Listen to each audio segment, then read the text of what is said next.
So my office has been getting a little crowded, so I thought I'd make a point of doing some projects at the start of the Christmas break here that cleared some space. So I've done the miter saws. So next, I'm going to do that right there, which is a bathroom ceiling fan.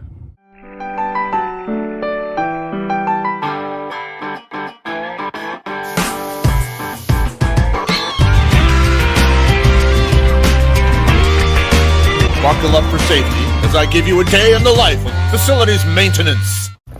So I've got 12 feet of what looks like maybe 14.2 there, which will be plenty heavy enough for this. So the bathroom in question is this one right over here. It's the smell.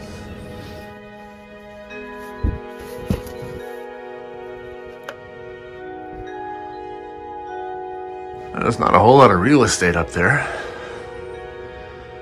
I think I'll just throw it either over there or up there. We'll see what I find when I go up in the ceiling. Being a T-bar ceiling, I'm also going to have to do some reinforcing up there as well, because the fan cannot hang off the ceiling tile. That absolutely will not work.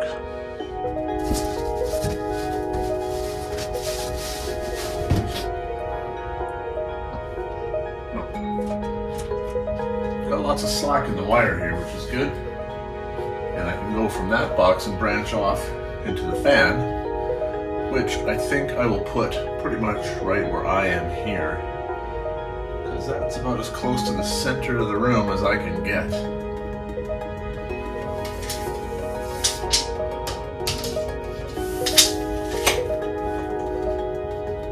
So I'll just have to make something to bridge these. No.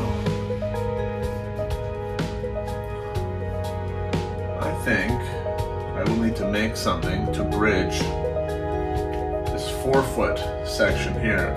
I could bridge this, but these are insert pieces that are not nearly as strong as the main channels that are being held up by, that are being suspended by wire from the roof deck.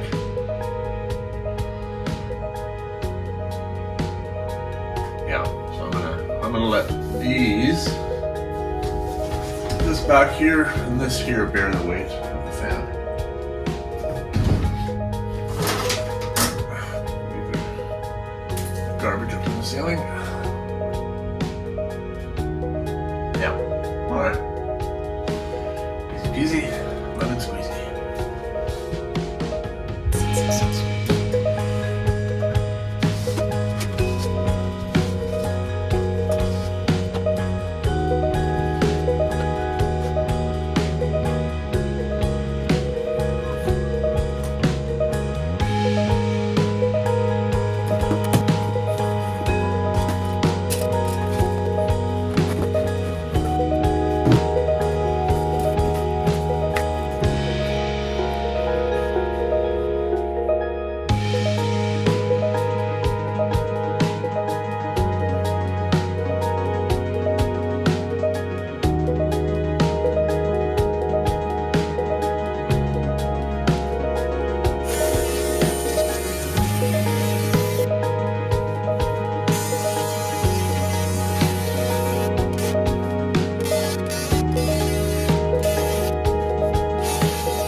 Well, if you can see what I'm doing here, I'm building a framework to support the weight of the fan.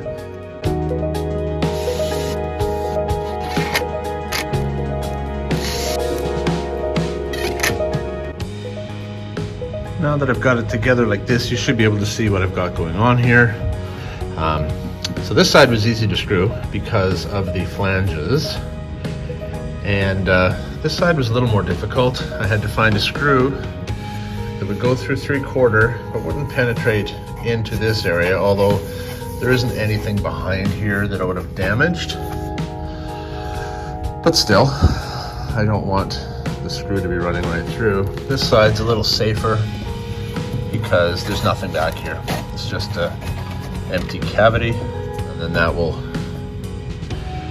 support the fan housing on all four sides.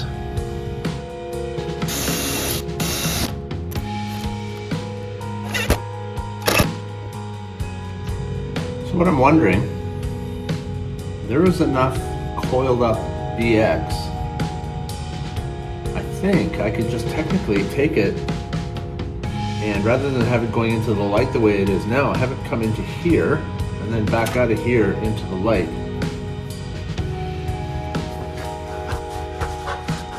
So there's the coiled up extra BX. It's running up to that junction box there. I could literally cut it about there and then run that into the fan, which will be right here. Cut it and then take the two pieces straight to the fan. Yeah, that seems like the no-brainer way to me. However, before I start slicing and dicing, I think I better make sure that I have enough distance here.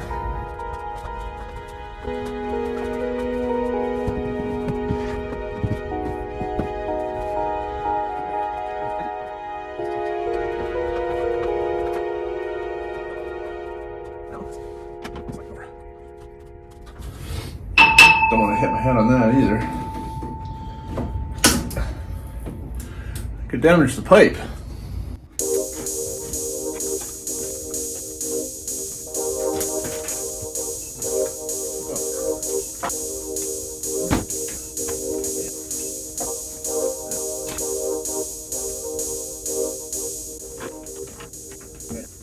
What I need to do now is strip the BX back, so that I can then pull them into the little junction box that's built into the fan here. Now, I don't know if I'm sure there are many different ways to do this. A little trick that I have found is take my plumber's tool, my pipe cutter, and just carefully cut the BX without cutting into the wire itself. And I find I don't have to fight with it nearly so much if I use the pipe cutter.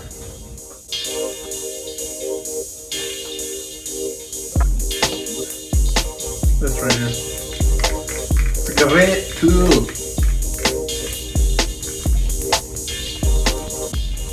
I am going to put a glove on because this armored piece around the BX wire tends to be very sharp, or it can be, and quite easily you come away from this with a whole bunch of small cuts in your hands.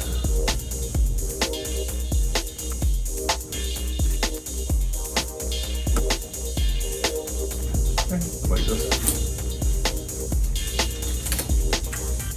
Very nice job. Like that.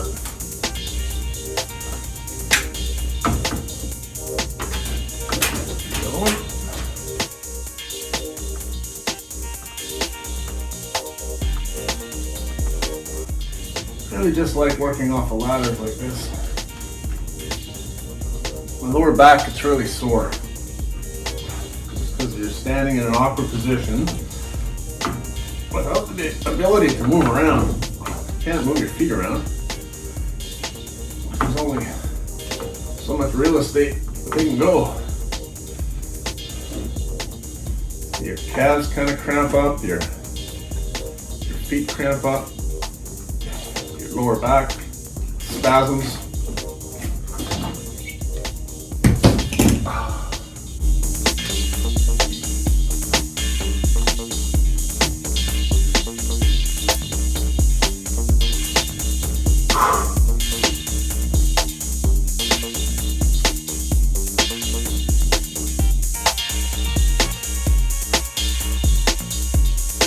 Okay, I need a Robertson screwdriver.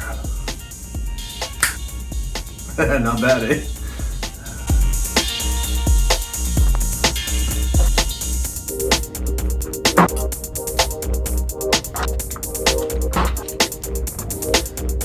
Now both ends of that are gonna go through this. One through this hole, and one through this knockout right here, which I will knock out.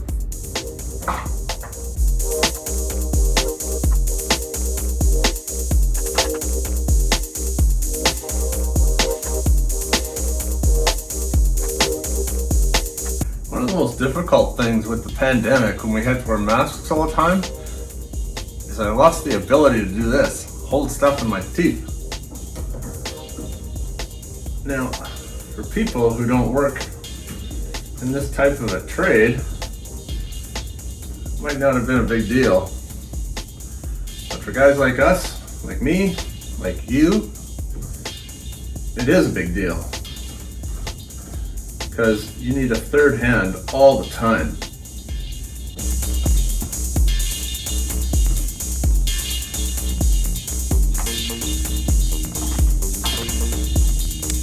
I'm just connecting up the wires right now. When I'm done that, I'll give you a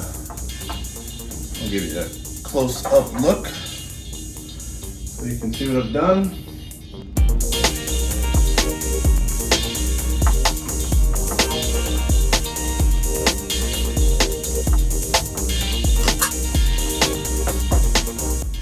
Here's my connection. So this was the wire that was coiled up there. I cut it, and now I fed it into this cover plate here, reconnected the ends together, and now my fan, those connections on the fan, my ground, my neutral, and my power will connect to my ground, my neutral, and my power.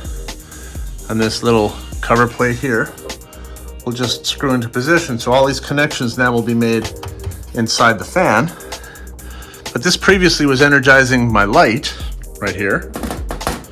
And so when I turn on that switch down there now, or when anybody turns on that switch down there now, they will turn on both the fan and the light. Like I said earlier, it's making these connections and doing this work in this awkward position on a ladder that makes it, well, painful. Let's just call it what it is. Okay, carrying on.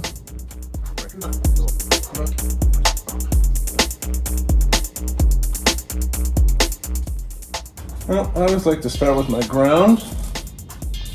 Tug test them all to make sure they don't pull out. They're not going to.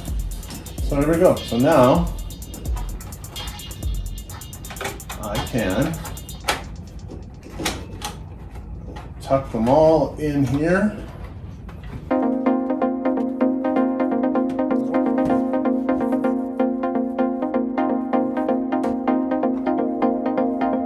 Okay. Oh. Let me show you again what I've got. All right, there it is. See? My power coming in to the fan, and then out to the light. So our circuit is now complete again.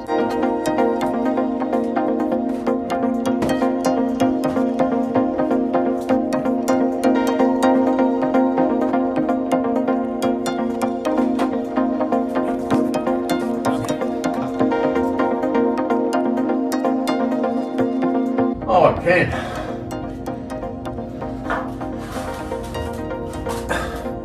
Somebody took my screwdriver out of my office, so if you're watching this, I need it back. It's my long blue-handled flat-bladed screwdriver.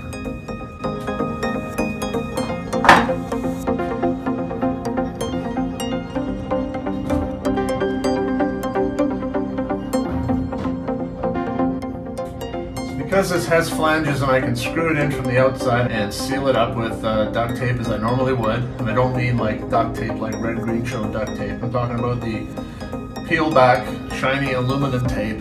Seal it with that, which I would do anyway, and then we're fine.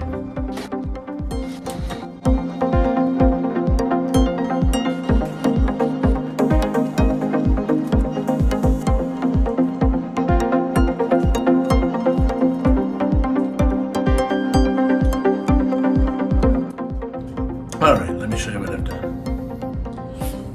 Because I had to attach this from the outside, I screwed it in a couple of places and then sealed it up like this. It's solid. It's not coming off. Now the challenge is going to be, where do I run a duct vent?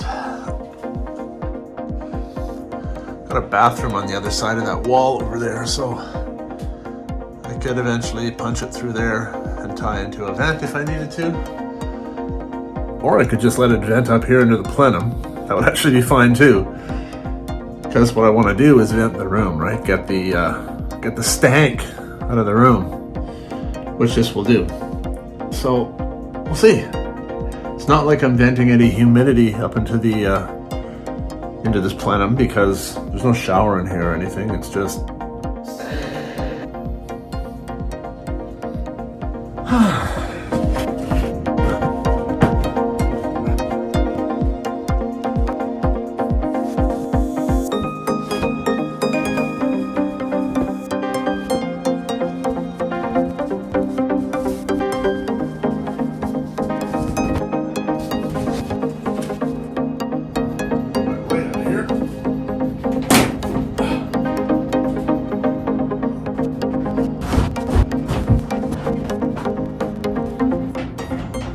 can't see me, but I'm up here trying to figure out a way to access where I left my camera. Oh. And I've got you.